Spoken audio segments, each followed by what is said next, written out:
Welcome to another episode of Orthodox Family Life. The following talk was originally delivered at the 2021 St. Kosmas Orthodox Education Conference held in Arizona.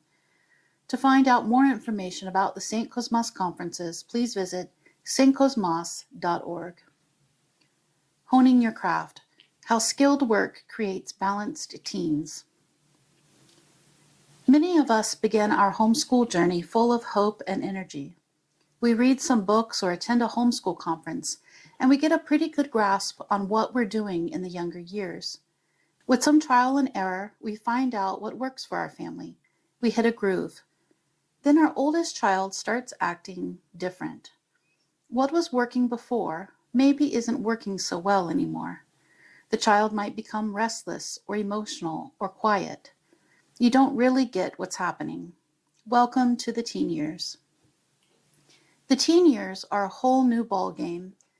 In many ways, she was the same, but there was no denying that she was also different. It seemed like one day she behaved like an 8-year-old, and the next day she behaved like a 16-year-old. It was confusing and trying for both of us. But today's teens are facing more challenges than the normal ups and downs of their emotions. Talk to any parent of teens, and they can tell you that teens are depressed, lonely, stressed, angry, and anxious. They are overscheduled and overschooled. They don't know how to make friends or how to relax. They are addicted to technology. They are ever available and hard to reach. Some of them struggle with gender identity, same-sex attraction, or self-harm. Yes, even Orthodox teens. This is not to bash our young people. We have all helped to create this extremely difficult and unhealthy environment for them. We can't lay the blame on them. They are children. It was our responsibility to guide them. We can't go back and change what we've already done, but we can start today to find new ways to help our teens navigate this ever-changing and increasingly harmful world. So what does all this have to do with learning a craft? It is my belief that the teen years require a new game plan. What worked in the younger years doesn't work for teens. One tool for this stage of life is craftsmanship. Today, I would like to explain the general benefits of craft, show the particular benefits for teens, and lastly, give you some helpful tips on how to get started.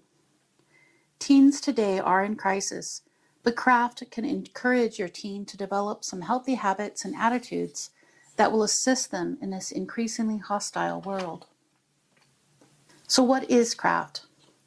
We're defining craft here as a skill set that uses raw materials to create a physical, useful, and often beautiful product. The craft is relaxing to the crafter and allows them to express their creativity within the natural bounds of the craft. Successful projects can be completed after a short introduction to the craft, but mastery is achieved over a lifetime. Craft does not include the fine arts like music and visual art. While craft and arts share some of the same benefits, they each have benefits that are unique to them, and therefore we'll just focus today on craft. We are also not referring to the many craft kits or children's crafts that are so readily available today. Most of these prepackaged crafts are extremely limited in their benefits, and I believe there are harms attached to handing a child a craft that is already thought through and half completed, but we'll come back to this later. Some of the most common crafts are welding, fiber arts like spinning, weaving, crocheting, and knitting, sewing, woodworking, leatherworking, baking, cooking, blacksmithing, woodworking, metalworking, animal husbandry, cheese making, bladesmithing, pottery, alternative construction like straw bale, cob, or mud, soap making, gardening, and candle making. So let's look at one craft and think about how it breaks down and what you learn by practicing this craft. The craft I have practiced the longest is cooking. I didn't grow up cooking or even having many home-cooked meals. And when I got married and had children, it was a struggle to get 3 meals on the table every day because I didn't know anything. I didn't even know how to make rice or boil eggs. So where do you even begin? Well, you begin at the beginning, the most simple foods.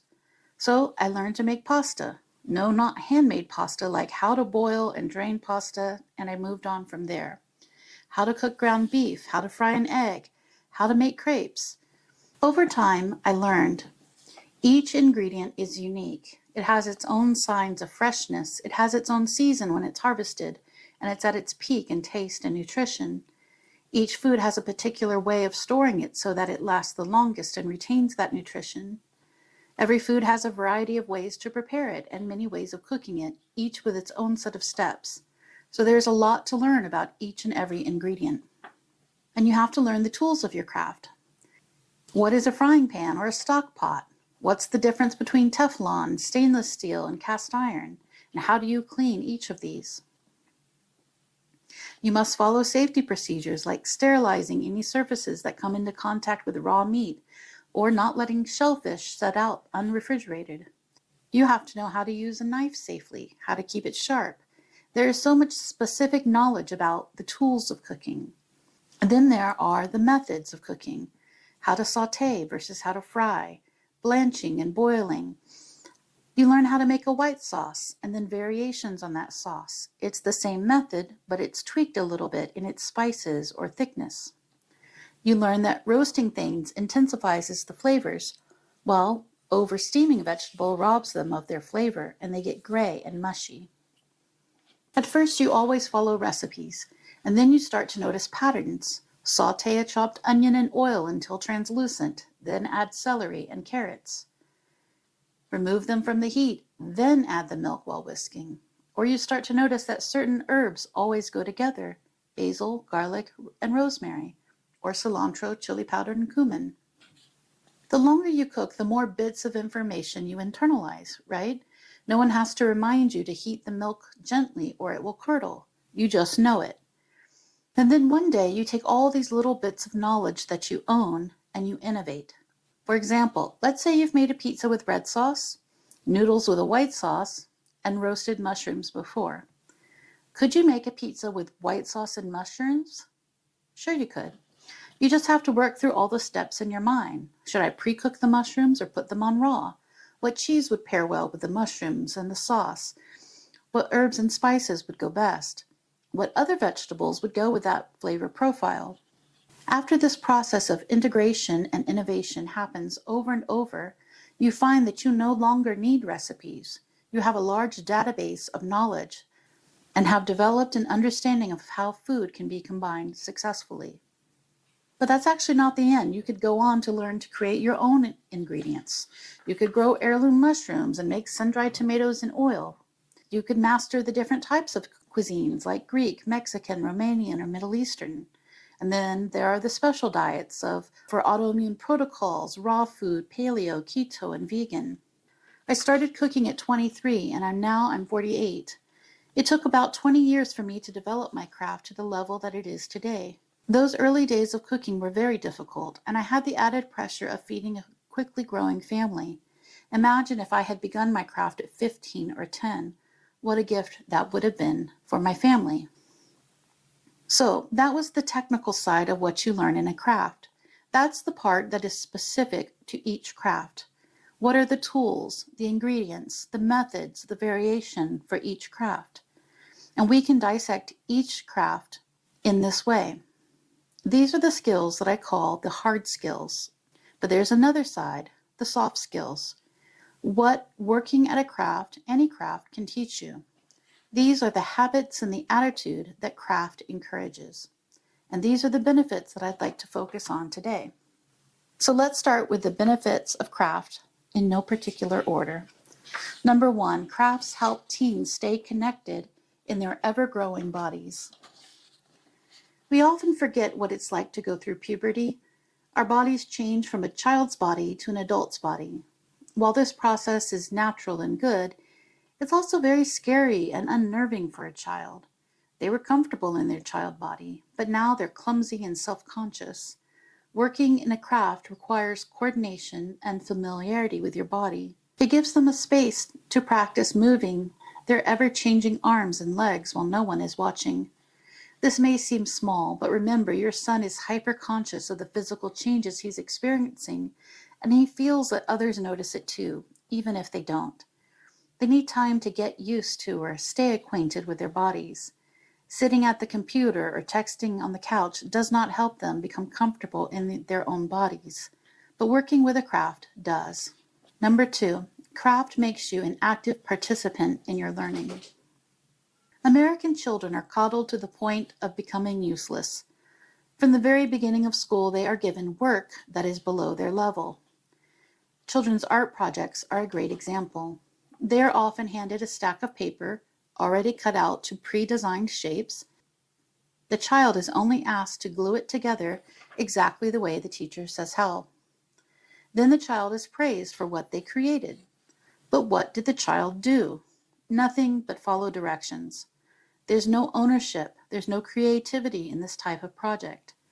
It was designed by the teacher to have a pretty outcome and to be easily executed in the classroom. Its purpose was not the development of the artistic talents of the child. While this may seem like a silly example, what happens to the drive to learn when a child is handed these types of projects over many years? They just fill in the blank, glue the pieces together, and circle the right answer. The student is trained to be a passive learner and a lazy thinker. By contrast, working in a craft demands you, your thoughts, your attention, your input. No one is handing you pieces to glue together. You have to figure out what you want to make, what materials you need to make it, how you will get these materials, and what needs to be done first, and so on. My younger son started crafting with leather about a year ago. He told me that it helps him make good decisions because the decisions aren't already planned out. Math problems in his math book were pre-planned out, but the math in the real world, leather crafting, doesn't always work out perfectly. It's more challenging. He also tells me that leather working keeps away the boredom, and not just while you're actively working on it. He often sits and thinks quietly about his next projects. What buckle will he need? How will he design the sheath? He also enjoys thinking about what he has already made. It helps him remember what has worked out well and what didn't. He feels successful and it motivates him to keep going. This 12-year-old boy doesn't need anyone to praise his work. He can see the progress himself. He is motivated and in charge of his own learning. We are raising generations of people who are underdeveloped in their minds. They spent their school years being passive learners. Now they expect their bosses to treat them in the same way their teachers did. Listen to what St. Paisios the Athonite says in his book entitled Family Life. Quote, "There are so many people who don't put their mind to work. They just get pointlessly tired without having done any work. Then they can't respond to what is expected of them and they get anxious. For example, someone wants to learn a trade but doesn't pay any attention. So he comes and goes for years on end without making any progress, because he never uses his mind. He has to figure out what he will need for his work and then go about getting it. Look, when I worked in the world as a carpenter, I realized that I needed a lathe for the furniture I made. What should I have done? Should I have gone to find someone to do the work for me? No, I got myself a lathe and learned how to use it. Next, I saw that I needed to make a spiral staircase, so I set myself down and called to mind the math and geometry I had learned, and figured out how to make them. If you don't use your mind, you will end up tormenting yourself. In other words, what I want to emphasize is that one should put his mind to work, because at work, one faces a whole heap of challenges. In this way, he will become a good craftsman, and from then on, he will know what to do, and he will be able to proceed. That's the key. The mind ought to be creative in all matters. Otherwise, man remains underdeveloped and wastes his time." End quote. From Family Life, pages 184 to 185. Craft is an opportunity to develop your God-given talents, battle pride, and cultivate a sense of responsibility towards God and neighbor. Again, from St. Paisios, quote, "Each person should increase the talent he has, for God, having given it, expects a return. For example, the mind is powerful, but depending on how one uses it, it can be used for good or evil. Someone who is very bright, if he uses his mind properly, is able to invent things which may help the world. But if he doesn't use his mind properly, he might invent a way, let's say, to rob his neighbor. People who draw cartoons in newspaper and the like are able, in only one cartoon, one sketch, to present their whole message. And if the cartoon is dealing with ecclesiastical issues and such, they are even able to present theology sufficiently. Some of them could have delved deeper into divine teachings if they would have studied theology, had put their mind to it. That is, they could have sharpened their mind, they could have sanctified it, and thus they would have helped themselves and others." End quote. And here is the line that stood out to me. Each person should increase the talent he has, for God, having given it, expects a return.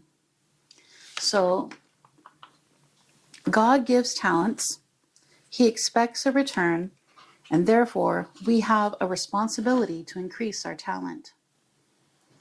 Talent comes from God, and I think we make a mistake when we praise our children for their natural talents. It doesn't really seem right, does it? They did not have any part in obtaining these talents, and yet they are praised for it.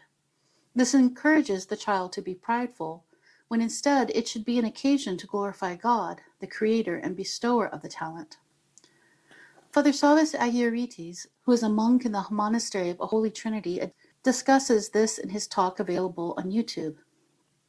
Father Savas quotes the Old Testament saying, "The one who praises you misleads you."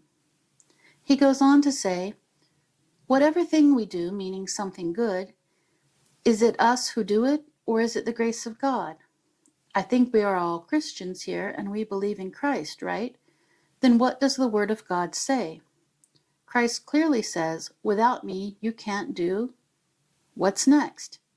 Anything. So without Christ, we can't do anything. He says you can't do anything. So when Christ says we can do nothing without him, he means it. So what is there to praise? Praise a doctor for his correct diagnosis? But he can't do it alone. Christ does this through the doctor. Only Christ should be praised. Why tell lies to people? When you praise someone, you tell lies. If there is any praise, it should sound like, "Glory to God, doctor, that God enlightened you so that your diagnosis was the correct one." You should glorify God, not the doctor. For what do you have that you didn't receive? Our holy scriptures clearly state this. What have you created which hadn't been created for you? Did you create the brain yourself? There's nothing yours that you have. What can you do without Christ?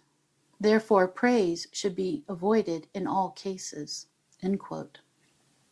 So if we shouldn't praise a child for his talents, what should our response be?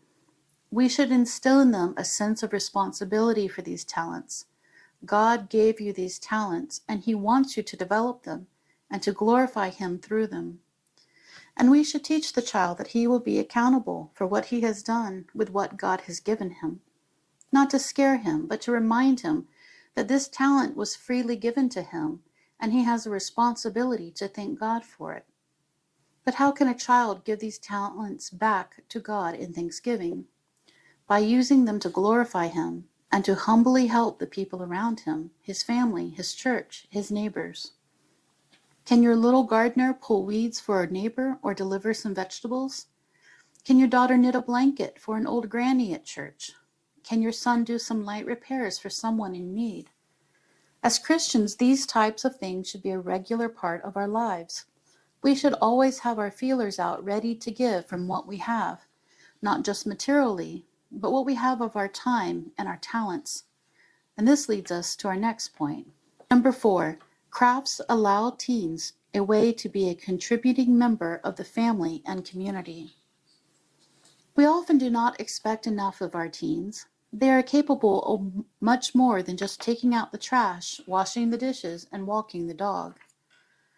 My eyes were opened on this subject after reading the book Do Hard Things, A Teenage Rebellion Against Low Expectations by Alex and Brett Harris.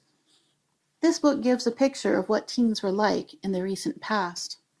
Quote, David was born in 1801 near the city of Knoxville, Tennessee, where his father was serving in the state militia. At 10 years old, David began a career at sea, serving as a naval cadet on the warship Essex. At 11, he saw his first battle. At 12, David was given the command of a ship that had been captured in battle and was dispatched with a crew to take the vessel and its men back to the United States. On the journey home, the captured British captain took issue with being ordered around by a 12-year-old and announced that he was going below to get his pistols.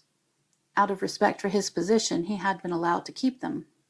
David promptly sent word that if he stepped on deck with his pistols, he would be shot and thrown overboard. The captain decided to stay below. End quote. Now, I'm not in favor of children being soldiers, and of course this took place in a very different time. But you cannot deny that this child had been given and had fulfilled an incredible amount of responsibility. This 12-year-old navigated a warship with prisoners across the Atlantic. I've had teens that don't even want to drive to the store and buy eggs. Our teens are capable of so much more. When they do not learn to take on real responsibility, they miss an opportunity at growth. They stay in a needy posture instead of a giving posture. Sometimes adults make it more difficult for teens to take on more responsibility because we don't trust them with it. In California, we've made it harder for teens to get their driver's license, harder for them to work. By doing this, we are extending childhood beyond its normal years. In contrast, some countries still give their students responsibility from a young age, and the children respond by being responsible. In Japan, school children serve hot lunches prepared by the kitchen staff to all their classmates. Then the class washes all their dishes and returns them to the kitchen, thanking the staff for the delicious lunch. After class ends, the students clean the school. They scrub desks, sweep, wash the windows, and mop the floor. We're talking about fourth graders here. In Sweden, preschool children, this is children under 6, also clean and serve lunch to their classmates. One teacher explains the children's chores this way. We try to get the children doing as much as they can by themselves. If we give them the trust to be on their own, they will take that responsibility. In Germany, there are forest kindergartens where the children are outside all day long in all weather. They climb 30-foot trees and hike up and down hills. Sometimes the teacher brings them a basket full of knives, and all the little 4- and 5-year-olds sit down to whittle. No one plays with the knives, no one gets hurt, no adults are worried. It's just a small circle of children perfecting a new skill, whittling. And since they've been taught that the knife is a tool and are trained in its proper use, the adults trust them to use the knives responsibly. And so trust and responsibility go hand in hand.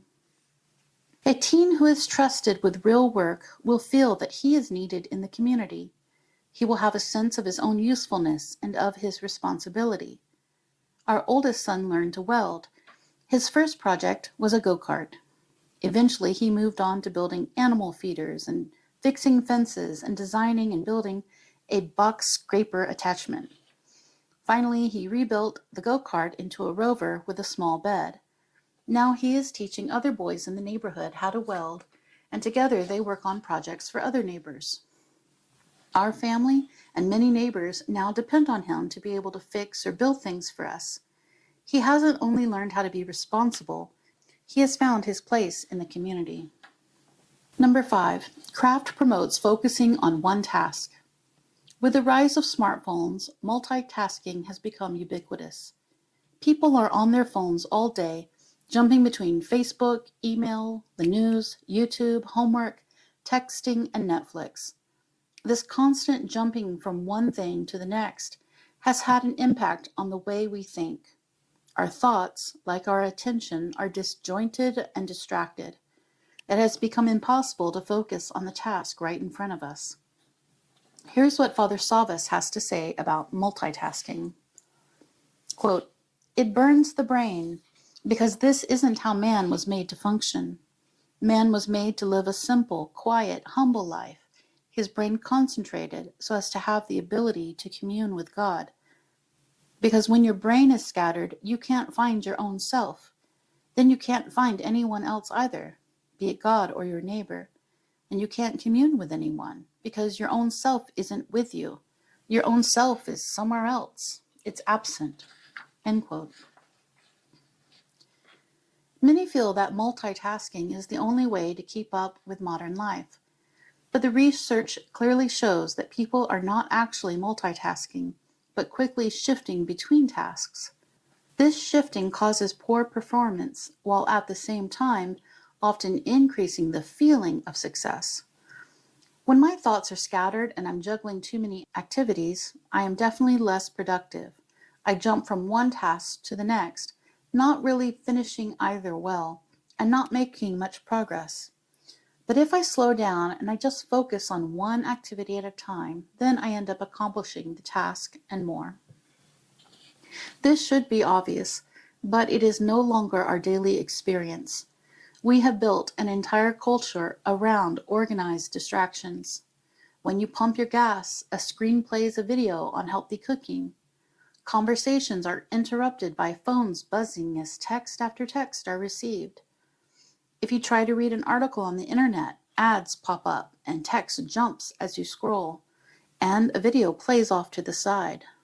Your eye, along with your mind, is constantly drawn away from the article you are attempting to read.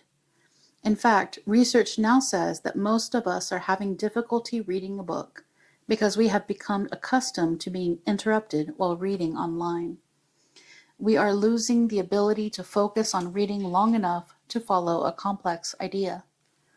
This disjointed thinking becomes a habit and will cause concentration problems in other areas.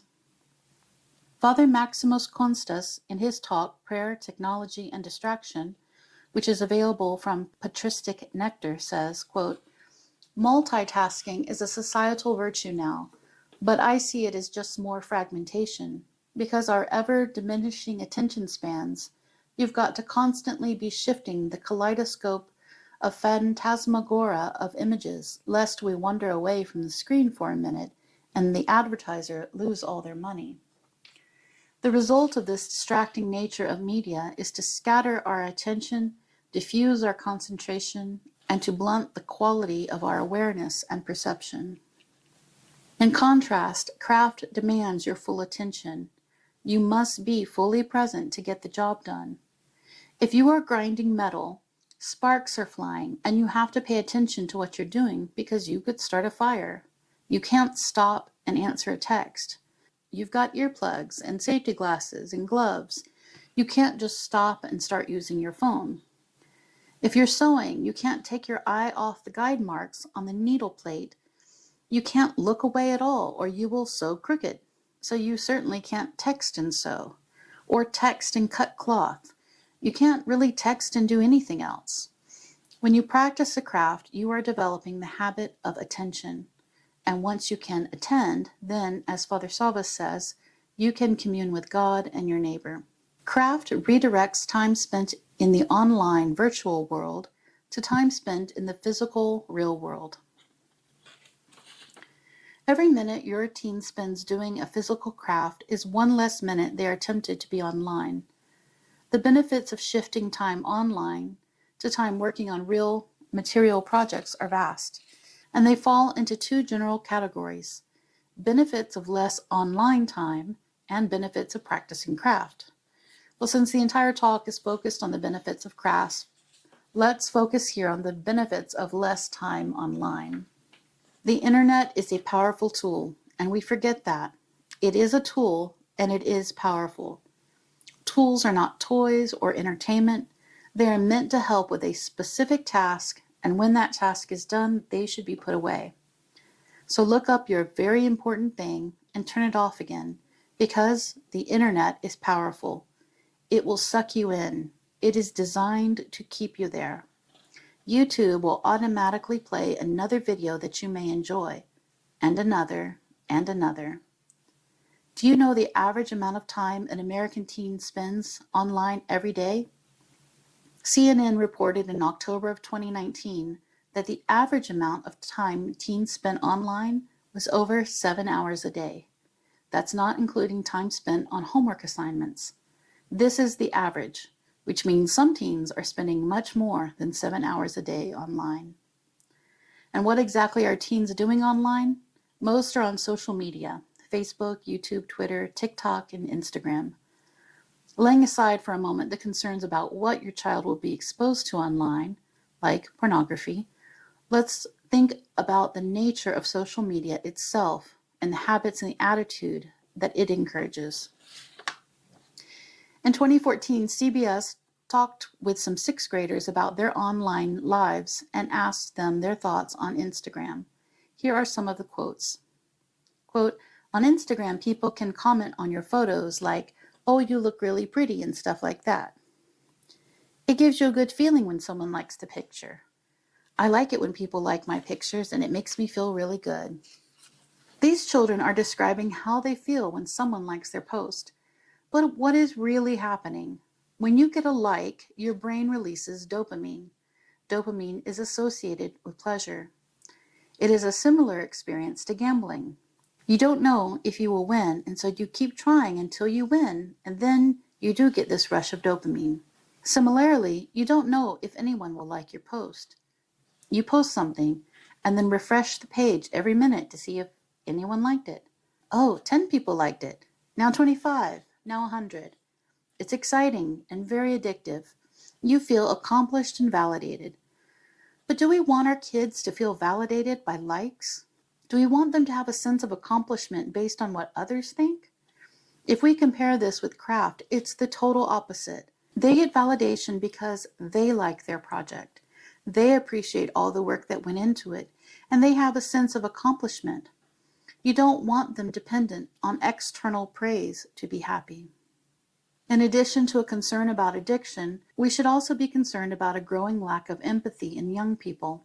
Neuroscientists are now saying that when you engage in something external like a phone, the areas of the brain that are responsible for daydreaming and thinking your own thoughts are turned off. Now, the area of the brain that learns empathy is only active when the daydreaming part of your brain is on. So if you have a child on a phone, he is being pulled out of himself. He isn't having any dialogue with himself. And without that time and ability to have a conversation with yourself, you won't develop empathy. There are many neuroscientists and educators that are sounding the alarm on the lack of empathy among young people. You can also read daily about senseless crimes committed by young people who show no remorse for the crime or empathy for the victims. But you can't just tell your teen to get offline without helping them redirect that energy. And if they're spending hours a day online and then you suddenly limit their time, they may not know what to do with themselves anymore. So you have to teach them how to replace the online time with something profitable, like craft. Number 7, craft fights depression, refreshes the mind, and strengthens the body. Once St. Paisios was asked, "Yarenda, in the old days people used to say, 'Better to wear out your shoes than your blankets.' What did they mean?" And he answered, quote, "They meant it is better to wear out your shoes by working than to stay in bed and be lazy. Work is a blessing, a gift from God. Work gives vigor to the body and refreshes the mind. If God had not given us work, man would become moldy." End quote. How many times have you found yourself at the computer working for a long period of time and you just become stuck? You hit a wall. You must take a break, get up, and do something. Your brain can't keep working in this way. And then you do some chores or take a walk and you suddenly feel renewed and refreshed, right? I think this has happened to all of us. We aren't meant to sit and work all day. We need to break up the mental work with physical work. And it is even better if the physical work has a creative element to it and is relaxing to us. When I need a break, I have a temptation to sit and read the news on the computer. But I know that if I do that, I will feel more tired afterwards. It's not a real break. Sometimes I must even force myself to go do one of my crafts. This recently happened. I wanted to do some sewing, but I was feeling overly tired and lazy. And so I made a little deal with myself. Just wind the bobbin. Just thread the machine. Just prepare the cloth for when you have the energy to sew next. And what happened? Well, of course, as soon as I started, I forgot that I was tired, and I got excited about what I was making, and I finished half the project completely refreshed. In fact, it was getting late, and I had to stop myself from trying to continue late into the night. This is what craft does. It can change our whole attitude. St. Paisios continues, work is health, particularly for a young person. I have noticed that some pampered young men become tough and hardened once they go to the army. The military does them a lot of good. Of course, in the old days, this happened more. Nowadays, they're afraid to push the soldiers because with a little pushing, they slash their veins and they suffer nervous breakdowns. I tell parents to pay someone who will take their children into work in order to promote their health, as long as they're doing something they enjoy. For if a young man who suffers from nerves and has a good mind as well does not work, he will become sluggish. And if he sees others making progress, he gets confused because of his egotism and is unable to be happy with anything. He constantly has thoughts going through his head and mind. Then the devil goes and tells him, "Loser, what a good-for-nothing you are. So-and-so became a professor, and the other person has his own business and is making money. And you, where will you end up?" And thus he despairs. But once he begins working, he will acquire confidence in himself, in the good sense of the word. He will come to realize that he can get things done. His mind will be occupied with his work, and he will be spared those thoughts. And thus, two good things take place. End quote. This is especially true for teenage boys. It is very destructive for teens to be on the computer all day. It will make them mentally, emotionally, and physically weak. They will become depressed. Hard labor can strengthen their minds and bodies, and this will have a positive effect on emotions as well. But you may find it difficult to assign hard labor day after day. My boys spent a few weeks digging an underground fort, and by the end they were really tired of digging. The only thing that kept them going was the reward of having an underground fort. So hard labor can be very helpful, but it may be difficult to impose daily hard labor on your teen. Craft will be an easier sell to your child and will still strengthen the body and refresh the mind. Number 8, craft is a place where mistakes are embraced as learning experiences, not failures. Teens inhabit a world where mistakes are not acceptable, because social media does not allow for mistakes. Your silly mistake may be recorded, uploaded to YouTube, and viewed millions of times. Or you could become a meme, and it will never go away. When you meet your future spouse, or when you apply for a job, they may recognize you from the stupid thing you did as a child and the viral sensation you became. That is a kind of pressure that we can't even imagine. This fear of making a mistake has so overtaken our young people that most of them refuse to make phone calls because phone calls are unpredictable. You can't pre-plan how the conversation will go. They prefer texting. That way they can edit everything they say and make sure there are no mistakes. This extreme fear of making a mistake is harmful because it is impossible to avoid making mistakes. This is a goal that they will never obtain. In a craft, you will learn how to accept your mistakes as part of the process of learning your craft. When Thomas Edison was inventing the light bulb, he had trouble finding the right material for the filament. He tried thousands and thousands of different materials, and none of them worked. Of this time, he said, "I have not failed. I have just found 10,000 ways that won't work." Eventually, of course, he developed a working filament, and the light bulb was born. Thomas Edison wasn't a successful inventor because he had great ideas, but because he was undaunted by his mistakes and embraced them as a learning opportunity. My son once had a problem with one of his new leatherworking tools. Every time he would use the rivet setter to set a rivet, the rivet would get jammed in the tool, and it would take about 30 minutes to get it out. He was really confused and stuck, and he couldn't make any progress on his project without figuring out this problem. And so we went back to the leather store, and he noticed that the rivet setter comes in 2 different sizes. Then he sees that the rivets also come in 2 different sizes, and he realizes that he has been trying to match up a larger rivet with a smaller tool. Finally, he bought the right size tool and continued on with his project. He made a mistake in the tools and materials that he chose, but that's okay. He kept asking questions and learning. He gained some practical knowledge about his craft, but he has also grown in his ability to be undaunted in failure. We must help our teens change their perspective about mistakes. Mistakes are not failures. They are an indispensable opportunity for learning and growth. Number 9, craft brings joy and encouragement, especially in a time of isolation, lockdowns, and fear. The last 2 years have been extremely difficult on everyone. We've seen violence, hatred, fear, isolation, massive civil unrest, and the breakdown of institutions and relationships. Teens are particularly hurt by these developments for several reasons. They don't have the life experience to put these things into perspective. And even with life experience, these events have been frightening. Imagine what this must be like for the young people. Also, many of the opportunities for launching their lives have been curtailed or canceled. What should have been some of the most exciting years of their lives were full of confusion and despair. Social norms and standards are changing at an alarming rate. There isn't a lot of firm ground on which these teens can stand. We know teens are suffering because suicide rates have skyrocketed. Focusing on a craft can help your teen find some joy in their life. It gives them an arena to work within where progress can still be made. They aren't stuck in a holding pattern wondering when the world will start again. They aren't hopeless and powerless. This is so critical right now. This last year, we started gardening and raising animals.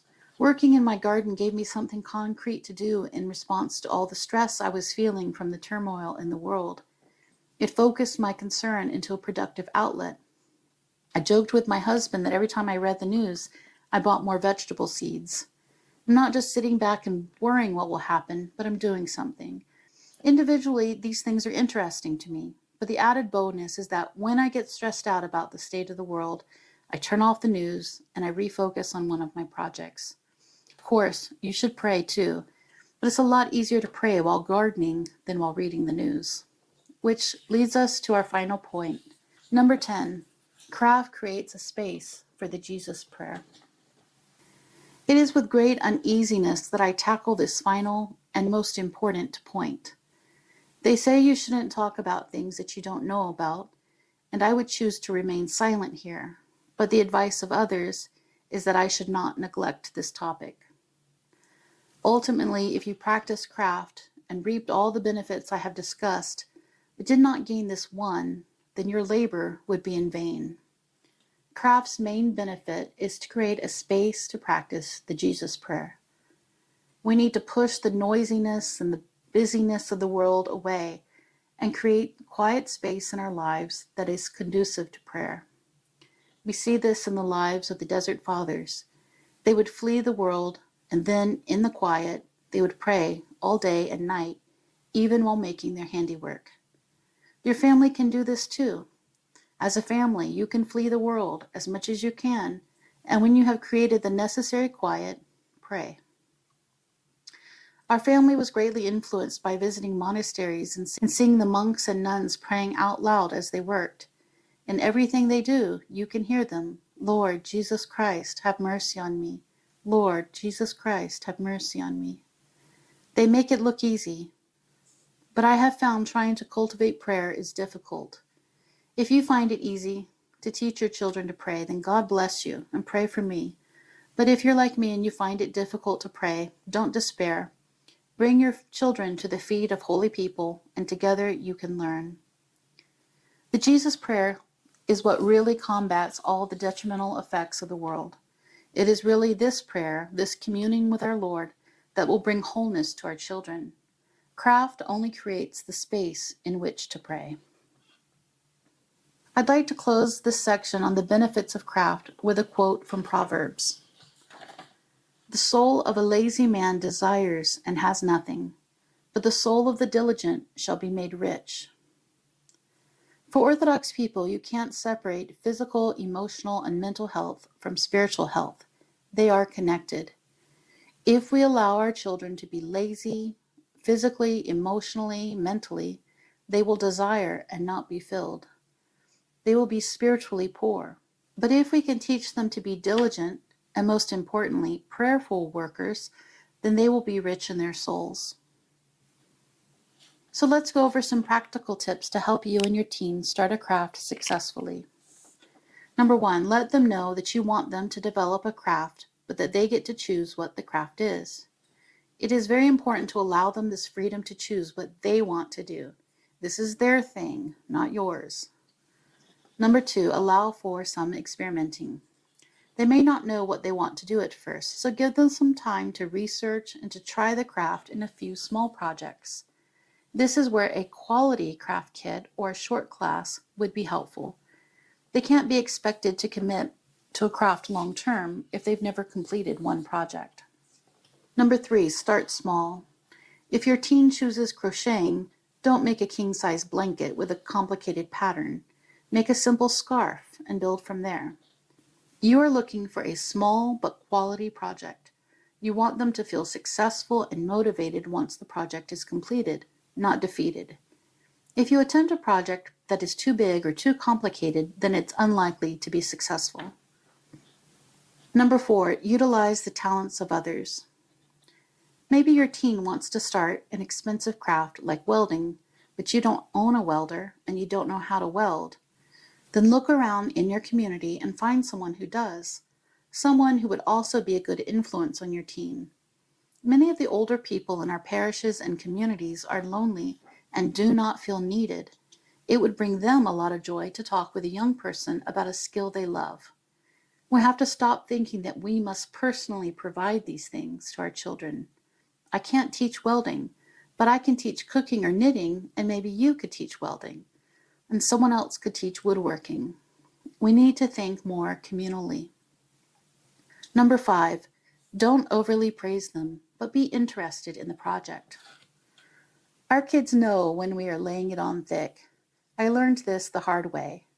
Instead of saying, I love it, you can say, wow, it looks like you got a lot better at stitching, or the welds look cleaner than the last time you welded. It looks like you're getting better at it. Show interest in the details. So today we've talked about the many skills you can develop through learning a craft. We talked about the hard skills of a craft, which are the materials, the methods, and the tools for each specific craft. And we looked at this through the example of cooking, but every craft can be broken down this way. In welding, you learn about the materials, different types of metal, the tools, like the welding machine and grinder, and the methods, like MIG welding versus TIG welding. So each craft has a unique set of skills and knowledge. But we spent most of our time covering the soft skills of craft, the habits and attitudes that crafts can help us develop, like learning to see your mistakes as opportunities, developing a sense of responsibilities for the gifts that God has given you, practicing unitasking instead of multitasking, and the practice of the Jesus prayer.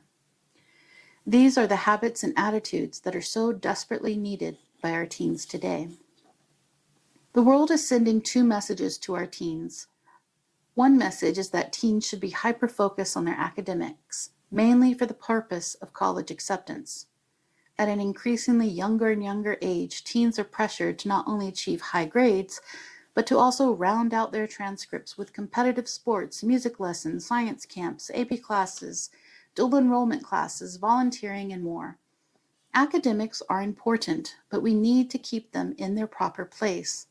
The intellect is only one part of a person, and if we only attend to this aspect, and we exalt this aspect above all others, then our children will not be balanced. They will learn that academic knowledge and high-level degrees are what is most important in life. Is that the message we want to send? Of course not, but I am afraid that this is the message they receive from us. We keep them so busy with school and extracurricular activities that they don't even know how to be alone with their own thoughts or how to pray. This pressure is immense in the public school system, but we often import it into our homeschool as well. I know I did. The other message the world is sending our teens is, don't mature into an adult. You aren't expected to take care of yourself or to contribute to your family or community. You can't be trusted with real responsibility. This is, of course, nonsense. Our teens are capable of accomplishing much. A teen's main job is to mature into an adult. That is the point of those years. We rob them of this when we do not encourage them to mature.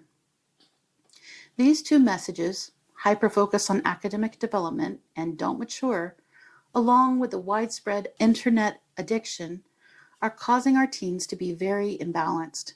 We have a lot of young adults who seem to know a lot but don't know how to do much.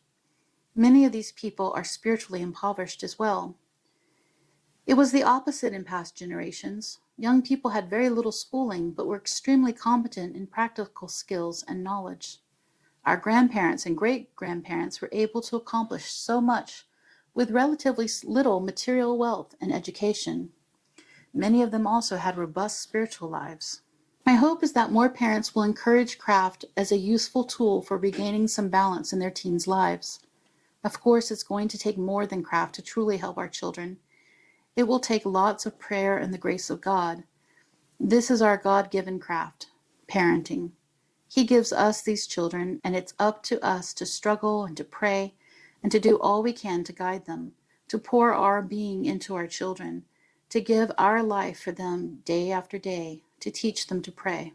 And I believe that if we do this, God will not abandon our children, even if you make so many mistakes.